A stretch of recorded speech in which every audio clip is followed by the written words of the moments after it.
എൻ്റെ പേര് മഞ്ജു. ഞാൻ ബാംഗ്ലൂരിൽ നിന്ന് വരുന്നു. ഇതെൻ്റെ രണ്ടാമത്തെ സാക്ഷ്യമാണ്. ഞാൻ ആദ്യമായിട്ട് ഉടമ്പടി എടുത്തത് 2021 സെപ്റ്റംബർ മാസത്തിലാണ്. അന്ന് ഞാൻ ഓൺലൈനിൽ ഉടമ്പടിയായിരുന്നു എടുത്തത്. അന്ന് ഉടമ്പടി എടുക്കാൻ കാരണം എൻ്റെ മകൻ അന്ന് 10ാം ക്ലാസ്സിലായിരുന്നു. 2 വർഷത്തെ ഓൺലൈൻ ക്ലാസ്സിന് ശേഷം അവൻ പഠിത്തം നന്നായി ഉഴപ്പിയിരിക്കുന്നൊരു സമയമായിരുന്നു. ഞങ്ങൾ തമ്മിൽ അതിൻ്റെ പേരിൽ എന്നും വഴക്കായിരുന്നു.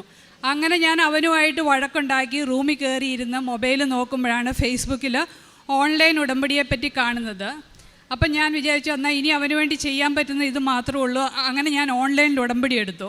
അതിൽ ആദ്യത്തെ നിയോഗം അവൻ്റെ പഠനകാര്യമായിരുന്നു. രണ്ടാമത്തെ ഉടമ്പടി വെക്കാൻ ഞാൻ നോക്കിയപ്പം എനിക്കൊരു കാര്യമില്ലെന്നല്ല, ആവശ്യമില്ലെന്നല്ല, എനിക്ക് വിശ്വാസമില്ലായിരുന്നു ഇത് വല്ലതും നടക്കുമോ. എനിക്കൊരു വിശ്വാസമില്ലായിട്ടാണ് ഞാനന്ന് ഓൺലൈൻ ഉടമ്പടി എടുത്തത്. അപ്പോൾ ഞാൻ ഇനി എന്ത് എഴുതണം എൻ്റെ രണ്ടാമത്തെ നിയോഗം എന്ന് നോക്കിയപ്പം എല്ലാവരുടെയും കമൻറ്റുകൾ നോക്കിയപ്പോൾ എല്ലാവരുടെയും കമൻറ്റുകൾ ജോലി തരണമേ എന്നായിരുന്നു. അപ്പം ഞാൻ മാതാവിനോട് രണ്ടാമത്തെ നിയോഗമായിട്ട് എഴുതി, എനിക്ക് ജോലി തരണം. അങ്ങനെ ഞാൻ എഴുതാനൊരു കാരണമുണ്ട്. എനിക്ക് ജോലി കിട്ടിയാലും എനിക്ക് 100% ഉറപ്പായിരുന്നു. ഞാൻ 2021 BSc നഴ്സിംഗ് കഴിഞ്ഞ ഒരാളാണ്. 2024 വരെ മാത്രം ഞാൻ ജോലി ചെയ്തു. അതിനുശേഷം ഞാൻ ഈ ഫീൽഡെ വിട്ടു, വേറെ 2 കോഴ്സുകളും ചെയ്തു. എന്നിട്ട് ഞാൻ ഒരിക്കലും ജോലി ചെയ്തിട്ടില്ലായിരുന്നു. അപ്പം ജോലി കിട്ടില്ലെന്ന് എനിക്ക് ഉറപ്പായിരുന്നു. എന്നാൽ മാതാവിനൊരു പണിയിരിക്കട്ടെ എന്ന് വിചാരിച്ചാണ് ഞാനന്ന് ഓൺലൈൻ ഉടമ്പടിയിൽ എനിക്ക് ജോലി വേണമെന്ന് എഴുതിയത്. പിന്നെ മൂന്നാമത്തെ നിയോഗമായിട്ട് ഞാൻ എന്തെഴുതുമെന്ന് നോക്കിയപ്പോൾ ഒരു കുട്ടിയുടെ കമൻറ്റ് കണ്ടു, മാതാവി എൻ്റെ മുഖത്തെ കുരുക്കൾ മാറ്റി മാതാവിൻ്റെ മുഖം പോലെ നിർമ്മലമാക്കണമെന്ന്. അപ്പം ഞാൻ എഴുതി, ശരിയാണ്, എൻ്റെ മുഖത്തും ഒരു അഡൾട്ട് ആക്നെ എന്ന് പറഞ്ഞൊരു പ്രോബ്ലം ഉണ്ടായിരുന്നു.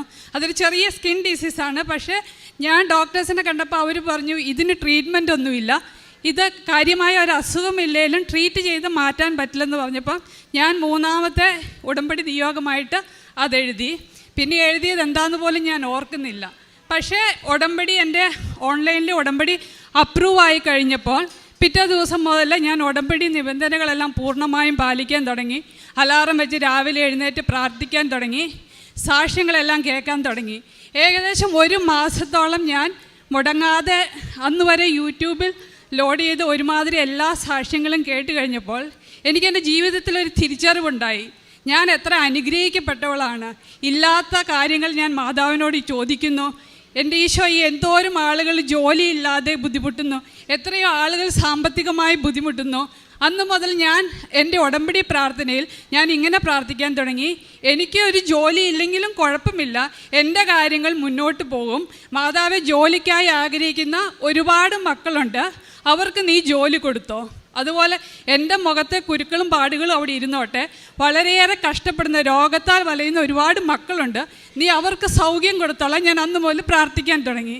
അങ്ങനെ നവംബർ മാസത്തിൽ ഞാൻ ഓൺലൈൻ ഉടമ്പടിയിൽ നിന്നും അത് തീർത്ഥാടന ഉടമ്പടിയാക്കി മാറ്റി ഞാൻ ഇവിടെ വന്ന് ഉടമ്പടി എടുത്തു. എൻ്റെ ഉടമ്പടിയിൽ ഞാൻ ഒരിക്കലും എനിക്ക് ജോലി വേണമെന്ന് ഞാൻ പ്രാർത്ഥിച്ചില്ല. പകരം ഞാൻ മാതാവിനോട് പറഞ്ഞു, 18 വർഷമായി ഞാൻ ഒന്നും ചെയ്യുന്നില്ല, ഒരു പ്രൊഡക്റ്റീവായിട്ട് ഒരു കാര്യവും ചെയ്യുന്നില്ല, എനിക്ക് കഴിവുകളുണ്ടായിട്ടും എനിക്കൊന്നും ചെയ്യാൻ പറ്റുന്നില്ല, നീ എൻ്റെ ജീവിതത്തെ വഴി നടത്തണമേ എന്ന് പ്രാർത്ഥിച്ചു. അന്ന് ഞാൻ മനസ്സിൽ വിചാരിച്ചത് 1 വർഷം ഉടമ്പടി ചെയ്ത് കഴിയുമ്പോൾ ഇവിടെ വന്ന് ജോസഫ് അച്ഛനെ കണ്ട് എന്തെങ്കിലും ചെറുതായിട്ട് എനിക്ക് ഇഷ്ടമുള്ള ചെറിയൊരു പ്രസ്ഥാനം തുടങ്ങണമെന്നാണ് ഞാൻ ആഗ്രഹിച്ചത്. അതിനുവേണ്ടിയാണ് ഞാൻ എന്നെ വഴി നടത്തണമേ എന്ന് പ്രാർത്ഥിച്ചത്. എൻ്റെ പ്രാർത്ഥനകൾ അത്യാവശ്യം നല്ല രീതിയിൽ തന്നെ മുന്നോട്ട് പോയി. ഏകദേശം 2 ആഴ്ച കഴിഞ്ഞപ്പോൾ എൻ്റെ ഒരു ക്ലാസ്മേറ്റ്, അവൾ ബോംബെയിലാണ്, 10-20 വർഷമായി ഞങ്ങൾ തമ്മിൽ ഒരു കണക്ഷനുമില്ല. അവൾ എന്നെ വിളിച്ചിട്ട് പറഞ്ഞു, ഞങ്ങൾ 2005 NCLEX എന്ന് പറഞ്ഞൊരു US-ൻ്റെ നഴ്സിംഗ് ലൈസൻസ് എക്സാം ഹോങ്കോങ്ങിൽ പോയി എഴുതിയിട്ടുണ്ടായിരുന്നു. അതിൻ്റെ സർട്ടിഫിക്കറ്റ് കിട്ടാൻ വല്ല വഴിയുമുണ്ടോ? ആ സർട്ടിഫിക്കറ്റ് കിട്ടുവാണെങ്കിൽ മെഡിക്കൽ കോഡിങ്ങുമായിട്ട് ബന്ധപ്പെട്ട ഒരു ജോലി കിട്ടും. അവൾക്കത് ചെയ്യാൻ ആഗ്രഹമുണ്ട്, പക്ഷേ ഈ സർട്ടിഫിക്കറ്റ് ഇല്ല. അന്നേരം ആ കൂട്ടത്തിൽ അവൾ അന്ന് ഞങ്ങളുടെ കൂടെ എക്സാം എഴുതാനുണ്ടായിരുന്ന വേറൊരു ചേച്ചിയുടെയും കാര്യം പറഞ്ഞിരുന്നു. ആ ചേച്ചിയും ബോംബെ വർക്ക് ചെയ്യുന്നതാണ്. ആ ചേച്ചിക്ക് US-ന് പോകാൻ താല്പര്യമുണ്ട്. ചേച്ചിയുടെ കയ്യിലും ഈ സർട്ടിഫിക്കറ്റ് ഇല്ല എന്നുള്ളത്. അപ്പം ഇതിനു മുമ്പ് ഞാൻ ഈ സർട്ടിഫിക്കറ്റ് കിട്ടാൻ കുറേ ശ്രമിച്ചിട്ടുണ്ട്. ഇവരെല്ലാവരും ശ്രമിച്ചിരിക്കുന്നതാണ്. അങ്ങനെ ഞാൻ എൻ്റെ 3 മാസത്തെ ഉടമ്പടി കഴിച്ച് ഉടമ്പടി പുതുക്കിയ സമയത്ത് ഈ 17 വർഷം മുമ്പുള്ള സർട്ടിഫിക്കറ്റ്, ഈ സർട്ടിഫിക്കറ്റിൻ്റെ പ്രത്യേകത എന്താണെന്ന് വെച്ചാൽ ഇത് US-ലുള്ള ലൈസൻസിങ് എക്സാമാണ്. ഞങ്ങൾ ഈ എക്സാം എഴുതിയത് ഹോങ്കോങ്ങിൽ പോയിട്ടാണ്. ഞങ്ങൾക്ക് വേണ്ടി എക്സാം രജിസ്റ്റർ ചെയ്തത് കേരളത്തിലുള്ളൊരു കൺസൾട്ടൻ്റാണ്. ആ കൺസൾട്ടൻ്റ് ഇപ്പോൾ 18 വർഷമായതാണ്. ഇന്ത്യയിൽ അവർക്ക് ഓപ്പറേഷൻ ഇല്ല. ഈ 3 ഡോട്ട്സ് തമ്മിൽ നമുക്ക് കണക്ട് ചെയ്യാൻ ഒരു രീതിയിലും സാധിക്കില്ലായിരുന്നു. പക്ഷേ ഞാൻ ഓൺലൈനിൽ ഉടമ്പടി എടുത്ത് പ്രാർത്ഥിച്ചു. ഒരു 15 ദിവസത്തിനുള്ളിൽ ഞങ്ങൾക്ക് ഈ സർട്ടിഫിക്കറ്റ് ലഭിച്ചു. അത് ഞാൻ കഴിഞ്ഞ പ്രാവശ്യം സാക്ഷ്യപ്പെടുത്തിയിരിക്കുന്നതാണ്. ഇത് നമുക്ക് സർട്ടിഫിക്കറ്റ് കിട്ടിക്കഴിഞ്ഞപ്പോൾ ഈ ചേച്ചി എന്നോട് ചോദിച്ചു, നിനക്ക് US പോകാൻ താല്പര്യമുണ്ടോ എന്ന്. അപ്പം ഞാൻ പറഞ്ഞു താല്പര്യക്കുറവൊന്നുമില്ല, പക്ഷേ 18 വർഷമായിട്ട് എനിക്ക് ഹോസ്പിറ്റൽ വർക്ക് ചെയ്ത് ഒരു എക്സ്പീരിയൻസും ഇല്ല. ഞാൻ 2 വർഷം വർക്ക് ചെയ്ത് ടീച്ചിങ് ഫീൽഡിലാണ്. ഒരു എക്സ്പീരിയൻസും ഇല്ലാത്ത എന്നെ ഒരിക്കലും US ജോലിക്ക് എടുക്കില്ല. അത് കാരണം എനിക്ക് താല്പര്യമില്ലെന്ന് പറഞ്ഞു. ചേച്ചി പറഞ്ഞു, നീ എപ്പോഴെങ്കിലും താല്പര്യം തോരുവാണെങ്കിൽ നീ ഇത് നോക്ക് എന്ന് പറഞ്ഞ് ചേച്ചി എനിക്കൊരു വാട്സപ്പിൽ ഒരു ലിങ്ക് അയച്ചു തന്നു. പക്ഷേ ഞാനത് ഓപ്പൺ ചെയ്ത് നോക്കിയിട്ടില്ല. അങ്ങനെ കുറച്ച് ദിവസങ്ങൾ കഴിഞ്ഞപ്പോൾ എൻ്റെ മൊബൈലിൻ്റെ മെമ്മറി ഫുള്ളായപ്പോൾ ഞാനിങ്ങനെ വാട്സപ്പ് മെസ്സേജുകളെല്ലാം ഡിലീറ്റ് ചെയ്യുമായിരുന്നു. ഡിലീറ്റ് ചെയ്ത കൂട്ടത്തിലാണ് ചേച്ചിയുടെ മെസ്സേജ്, അന്നത്തെ മെസ്സേജ് ഞാൻ ആദ്യമായിട്ട് ഓപ്പൺ ചെയ്ത് ഞാൻ ഓർക്കുന്നുണ്ട്. പക്ഷേ ഞാനത് ഓപ്പൺ ചെയ്തപ്പോൾ എൻ്റെ മെയിൽ ID യോ ഫോൺ നമ്പറോ ഒന്നും കൊടുത്തതായിട്ട് എൻ്റെ ഓർമ്മയിലില്ല. ഞാൻ കൊടുത്തോന്നിട്ട് ഓർക്കുന്നില്ല, 100% എനിക്ക് ഉറപ്പില്ല. പക്ഷേ അന്ന് രാത്രി എന്നെ US നിന്ന് ഒരു കൺസൾട്ടൻ്റ് വിളിച്ചു, നിനക്ക് US വർക്ക് ചെയ്യാൻ താല്പര്യമുണ്ടോ എന്ന് ചോദിച്ചു. അപ്പോൾ ഞാൻ പറഞ്ഞു, എനിക്ക് വർക്ക് ചെയ്യാൻ താല്പര്യക്കുറവൊന്നുമില്ല, പക്ഷേ എനിക്ക് എക്സ്പീരിയൻസ് ഇല്ല, ഒരു കറണ്ട് എക്സ്പീരിയൻസ് ഇല്ല, 18 വർഷത്തെ കരിയറിൽ ഗ്യാപ്പും ഉണ്ടെന്ന് പറഞ്ഞു. അപ്പോൾ അവർ പറഞ്ഞു, ഓക്കെ അങ്ങനെയാണെങ്കിൽ ഞങ്ങൾ പിന്നെ വിളിക്കാമെന്ന് പറഞ്ഞിട്ട് 2 ദിവസം കഴിഞ്ഞിട്ട് അവരെന്നെ തിരിച്ചു വിളിച്ചു. നിൻ്റെ കരിയർ ഗ്യാപ്പും ഞങ്ങൾക്ക് പ്രശ്നമില്ല, നിൻ്റെ കറണ്ട് എക്സ്പീരിയൻസ് ഇല്ലാതും പ്രശ്നമില്ല, നമ്മളൊരു പുതിയ സ്കീമായിട്ട് പുതിയൊരു പ്രൊജക്റ്റായിട്ട് എക്സ്പീരിയൻസ് ഇല്ലാത്തവരെ നമ്മൾ ഹയർ ചെയ്യുന്നുണ്ട്, നിനക്ക് താല്പര്യം ഉണ്ടെങ്കിൽ നീ റിപ്ലൈ ചെയ്യാൻ പറഞ്ഞു. അപ്പോൾ ഞാൻ വീട്ടിൽ ആലോചിച്ചിട്ട് ഞാൻ റിപ്ലൈ ചെയ്തു. അപ്പോൾ അവർ എനിക്ക് എന്നോട് ശക്തം പറഞ്ഞാൽ ആ ചേച്ചി പറഞ്ഞതാണ്, നീ വേണമെങ്കിൽ ഒരു എക്സ്പീരിയൻസ് സർട്ടിഫിക്കറ്റ് ഉണ്ടാക്കിയാൽ മതി, നിനക്ക് ഈസി ആയിട്ട് അവിടെ അവർ നിനക്ക് അഡ്മിഷൻ തരുമെന്ന് പറഞ്ഞു. അപ്പോൾ ഞാൻ പറഞ്ഞു, ഇല്ല, ഞാൻ ഉടമ്പടിയിൽ നിൽക്കുന്നതാണ്, ഫേക്കായിട്ടുള്ളൊരു സർട്ടിഫിക്കറ്റ് ഉണ്ടാക്കിയിട്ടില്ല, എനിക്കൊരു ജോലിയുടെ ആവശ്യമില്ല എന്ന് ഞാൻ ചേച്ചിനോട് തീർത്ത് പറഞ്ഞു. പക്ഷേ എനിക്ക് ഒരു എക്സ്പീരിയൻസും ഇല്ലാതെ തന്നെ അവരെനിക്ക് വേണ്ടി പ്രോസസ്സിങ് ചെയ്യാമെന്ന് പറഞ്ഞു. എനിക്ക് IELTS എഴുതേണ്ടതുണ്ടായിരുന്നു, അത് ഞാൻ എഴുതി.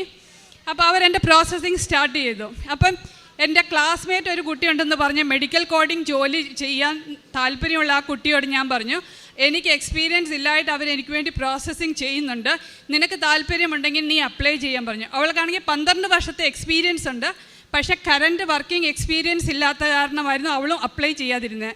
ഞാനിങ്ങനെ അവരെനിക്ക് വേണ്ടി അപ്ലൈ ചെയ്യുന്നുണ്ട് എന്ന് പറഞ്ഞപ്പോൾ അവരവരെ കോൺടാക്റ്റ് ചെയ്തപ്പോൾ അവർ പറഞ്ഞു, ഇല്ല, ഞങ്ങളൊരു 1 or 2 വീക്സിലേക്ക് മാത്രമായിരുന്നു എക്സ്പീരിയൻസ് ഇല്ലാത്തവരെ ഹയർ ചെയ്യുന്നത്, ഇപ്പം നമ്മളത് നിർത്തി, നീ ഒരു 1 or 2 ഇയേഴ്സ് വർക്ക് ചെയ്തിട്ട് ഞങ്ങളെ അപ്രോച്ച് ചെയ്യുക, അന്നേരം ഞാൻ നിനക്ക് വേണ്ടി പ്രോസസ്സിങ് സ്റ്റാർട്ട് ചെയ്യാമെന്ന് അവളോട് പറഞ്ഞു. അപ്പോൾ എനിക്ക് മനസ്സിലായി, ഇത് മാതാവ് എനിക്ക് വേണ്ടി മാത്രം കൊണ്ടുതന്ന ഒരു ജോലിയാണ്. ആ ചേച്ചിക്കാണെങ്കിൽ 25 വർഷത്തെ എക്സ്പീരിയൻസ് ഉണ്ടായിരുന്നു. ചേച്ചിക്ക് വേണ്ടി അവർ പ്രോസസ്സിങ് തുടങ്ങിയതായിരുന്നു. പക്ഷേ ചേച്ചിയുടെ ഒരു പേപ്പറുകൾ പോലും ഇതുവരെ മൂവ് ചെയ്തിട്ടില്ല. എന്നേക്കാൾ എത്രയോ മാസം മുമ്പ് തുടങ്ങിയ പ്രോസസ്സിംഗ് ആണ്. ചേച്ചിക്ക് ഇതുവരെ അത് നടന്നിട്ടില്ല. അവരിപ്പോൾ പറയുന്നു ചേച്ചീനെ കൊണ്ടുപോകാൻ പറ്റില്ലെന്ന്. എനിക്ക് കഴിഞ്ഞ ഫെബ്രുവരി മാസം ഗ്രീൻ കാർഡോടുകൂടി US വിസ ലഭിച്ചു. ഞാൻ അടുത്ത ആഴ്ച US പോവുകയാണ് വിത്ത് ഫാമിലി. അതാണ് എൻ്റെ ജീവിതത്തിൽ മാതാവ് എനിക്ക് തന്നെ ഏറ്റവും വലിയ ആഗ്രഹം. ഒരിക്കലും ഒരു ജോലി ചെയ്യാൻ സാധിക്കുമെന്ന് വിചാരിക്കാതിരുന്ന എനിക്ക്, ഇത്രയും കരിയറിൽ ഗ്യാപ്പുള്ള എനിക്ക് മാതാവ് US പെർമനൻറ്റ് റെസിഡൻസോടുകൂടി ഒരു ജോലി തന്നു. അതായിട്ട് ഞാനന്ന് ഉടമ്പടിയിൽ വെച്ചിട്ട് മാറ്റിക്കളഞ്ഞ ഒരു കാര്യമാണ് എൻ്റെ മുഖത്തെ അഡൽട്ട് ആക്നെ എന്ന പ്രോബ്ലം. പക്ഷേ ഞാനത് ഉടമ്പടി എടുത്തപ്പോൾ ഞാൻ ഉടമ്പടിയിൽ വെച്ചിട്ടില്ലെങ്കിലും ഞാൻ എല്ലാ ദിവസവും തൈലം തേച്ച് പ്രാർത്ഥിച്ച് കഴിയുമ്പം കയ്യിൽ വാക്കി വരുന്ന തൈലം എൻ്റെ ജോ ലൈനിൽ ഇങ്ങനെ അപ്ലൈ ചെയ്യുമായിരുന്നു. അതിന് ശേഷം ഇതുവരെ എനിക്ക് ആ പ്രോബ്ലം ഉണ്ടായിട്ടില്ല. അപ്പം എൻ്റെ ഓരോ പ്രോസസ്സിങ് അവർ പറഞ്ഞ് 12 മുതൽ 18 മാസം വരെ എടുക്കും എൻ്റെ ടോട്ടൽ പ്രോസസ്സിങ്. പക്ഷേ എനിക്ക് 6.5 മാസം കൊണ്ട് എൻ്റെ മുഴുവൻ പ്രോസസ്സിങ്ങും കഴിഞ്ഞ ഫെബ്രുവരി 15-ാം തീയതി ആയിരുന്നു എൻ്റെ ഇൻ്റർവ്യൂ.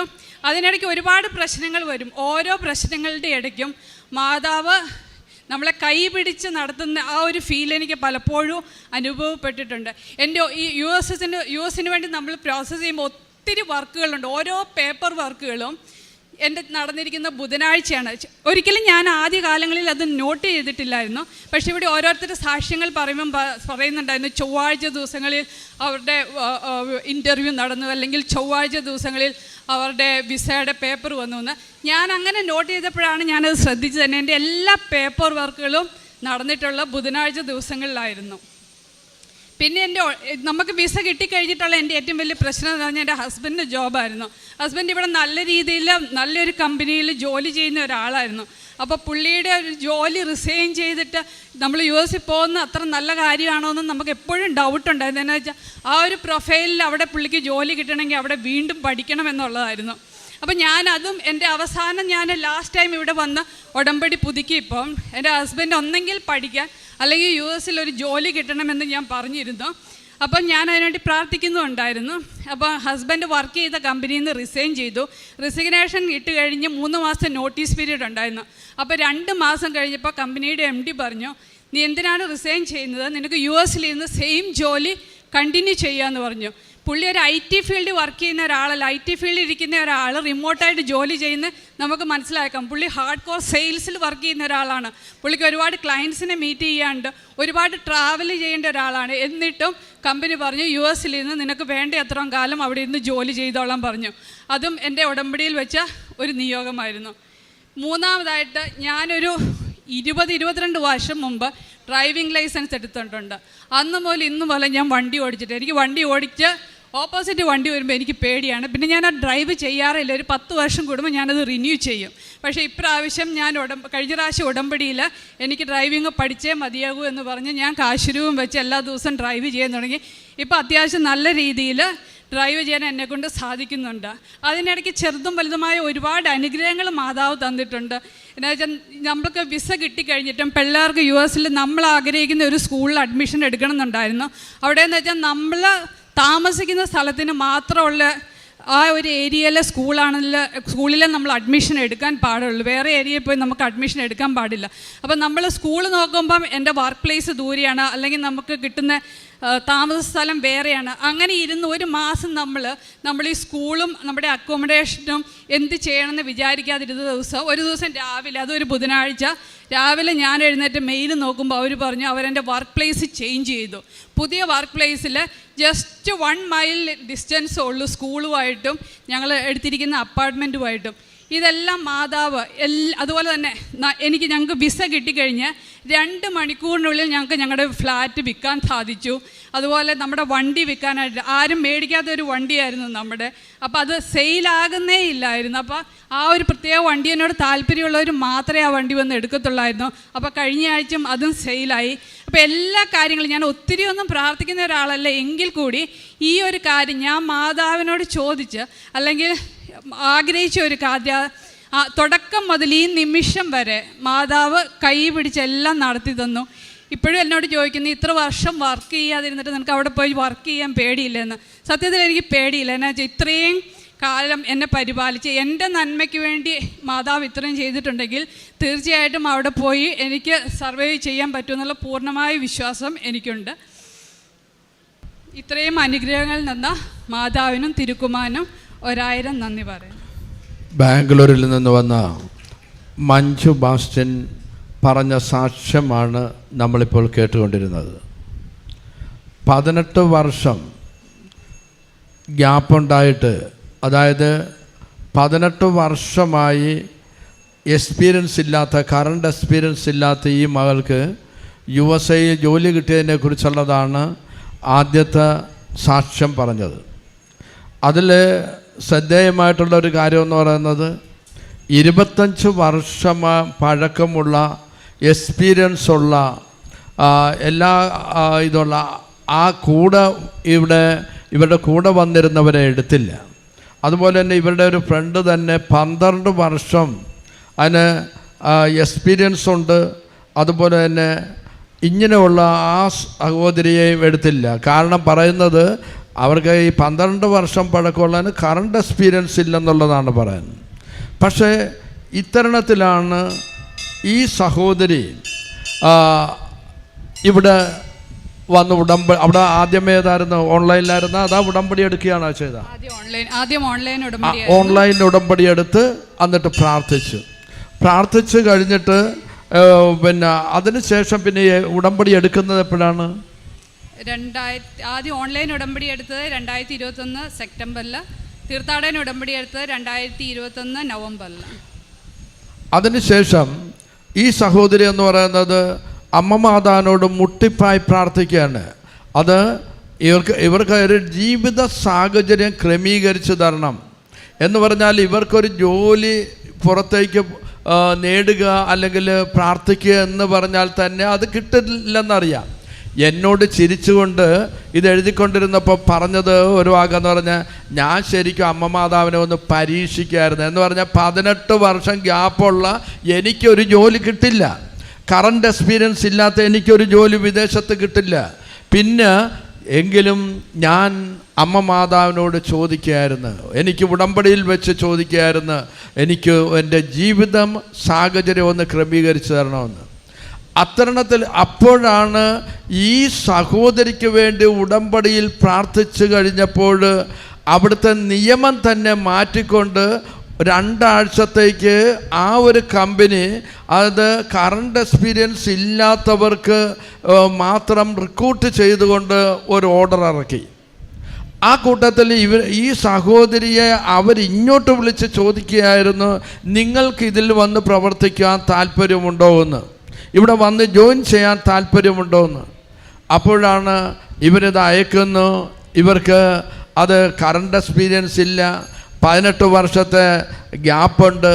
ഇതൊന്നുമില്ലാതെ തന്നെ അമ്മ മാതാവ് സമയച്ചുരുക്കമായിട്ട് ഈ മകൾക്കത് നടത്തി കൊടുക്കുകയാണ് ചെയ്യുന്നത്. ഇതേപോലെ തന്നെ മറ്റൊരു കാര്യം എന്ന് പറഞ്ഞാൽ ഇവരുടെ ഭർത്താവിൻ്റെ കാര്യം എന്ന് പറയുന്നത്, അദ്ദേഹം ഇവിടെ ഓൾ ഇന്ത്യ ബേസിൽ ഉള്ളൊരു IT കമ്പനിയിൽ ബിസിനസ്സിൻ്റെ ആ ഒരു ജോലിയിലാണ് ഏർപ്പെട്ടിരിക്കുന്നത്. അദ്ദേഹം നല്ല സാലറിയുണ്ട്, നല്ല ടോപ്പായിട്ടുള്ള പൊസിഷനുമാണ്. ഇത്തരണത്തിലാണ് അദ്ദേഹത്തിന് ഇവർക്ക് ഗ്രീൻ കാർഡ് കിട്ടിയതുകൊണ്ട്, USA കിട്ടിയതുകൊണ്ട് ഫാമിലി ആയിട്ട് പോകണം. അതുകൊണ്ടെന്ന് പറഞ്ഞാൽ ഇദ്ദേഹം റിസൈൻ ചെയ്യേണ്ട അവസ്ഥ വന്നിരിക്കുകയാണ്. അപ്പോൾ റിസൈൻ ചെയ്തു. 2 മാസം കഴിഞ്ഞപ്പോൾ ഇവർക്ക് ഈ സഹോദരിക്കൊരു വിഷമം, ഇത്രയും നല്ല സാലറിയും നല്ലൊരു പൊസിഷനിൽ ഇരിക്കുന്ന ആൾ റിസൈൻ ചെയ്തിട്ട് അങ്ങോട്ട് വരണമല്ലോ USA. ഇവർക്ക് ജോലിയുണ്ട്, നഴ്സായിട്ട് തന്നെ BSc നഴ്സിംഗ് ആയിട്ടാണ് ജോലി കിട്ടിയിരിക്കുന്നത്. അപ്പം അമ്മ മാതാവിനോട് ഈ സങ്കടം കൂടെ ഈ മകൾ പറയുകയാണ്.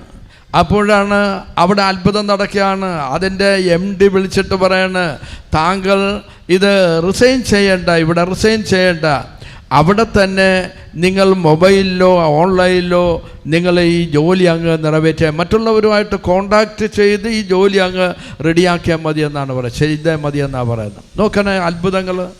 കാര്യം എന്ന് പറഞ്ഞാൽ ഈ സഹോദരി എന്ന് പറയുന്നത് വിശ്വാസപൂർവം തന്നെ ഉടമ്പടിയെടുത്ത്, ഓൺലൈൻ ഉടമ്പടിയെടുത്ത്, പിന്നീട് തീർത്ഥാടന ഉടമ്പടിയെടുത്ത് അങ്ങ് പാലിച്ചു കഴിഞ്ഞപ്പോൾ ഈ മകൾക്ക് 18 വർഷമായിട്ട് ഗ്യാപ്പ് ഉണ്ടായിരുന്നത് കറണ്ട് എക്സ്പീരിയൻസ് ഇല്ലാത്ത ആ മകൾക്ക് USA ജോലി കിട്ടുന്നു. ഭർത്താവിന് അതുപോലെ തന്നെ അവിടെ ഇരുന്നുണ്ട്, USA ഇരുന്നു കൊണ്ട് ഇവിടുത്തെ ജോലി അവിടെ ഇരുന്ന് ചെയ്യാനായിട്ടുള്ള MDയുടെ ഓർഡർ. ഇതൊന്നും നമ്മുടെ ആരുടെ മെരിറ്റ് കൊണ്ടല്ല, നമ്മുടെ ആരുടെ കഴിവ് കൊണ്ടല്ല, വിശ്വാസം വഴി കൃപയാലാണ് നിങ്ങൾക്കിതെല്ലാം ലഭിച്ചത്. അത് നിങ്ങൾ നേടിയെടുത്തതല്ല, ദൈവത്തിൻ്റെ ദാനമാണ്. അതാണ് ഈ മകൾ പറഞ്ഞത്, ദൈവത്തിനൊന്നും അസാധ്യമല്ല. ഉടമ്പടിയെടുത്ത് പ്രാർത്ഥിച്ചപ്പോൾ ഈ മകൾക്കും കുടുംബത്തിനും കിട്ടിയ വലിയ അനുഗ്രഹങ്ങൾക്ക് നമുക്ക് ശക്തമായി കരങ്ങളടിച്ചുകൊണ്ട് അമ്മ മാതാവിനെ, ഈശോയെ മഹത്വപ്പെടുത്താം.